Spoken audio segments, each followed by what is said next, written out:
আসসালামু আলাইকুম। আজকে আমি দেশি কই মাছ ভুনবো। দেখতে পারতেছেন ভিজে রেখেছি কই মাছগুলো, ডিমেলা কই। আর সেই সাথে ভাজবো উস্তা আর পটল।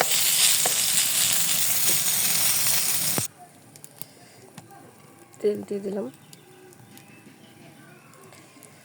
খানিকটা। এখন দিয়ে দেবো পেঁয়াজ ভালো করে ভেজে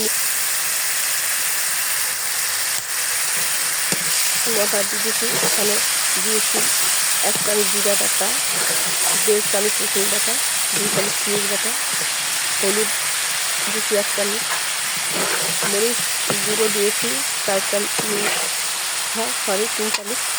এখন মশলাটা ভালোভাবে আমি কষিয়ে নেব। এখন আমি পানি দিয়ে দেবো।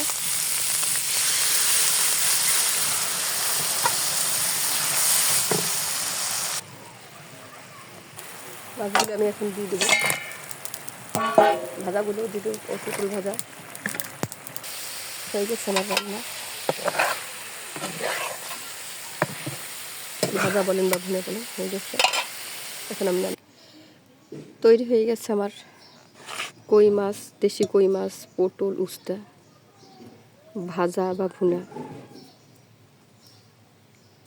আজকে পর্যন্ত নতুন কোনো ভিডিও নিয়ে আপনাদের সামনে আবার উপস্থিত। সেই পর্যন্ত ভালো থাকুন, সুস্থ থাকুন। আসসালামু আলাইকুম রহমতুল্লাহি ওয়া বারাকাতুহু।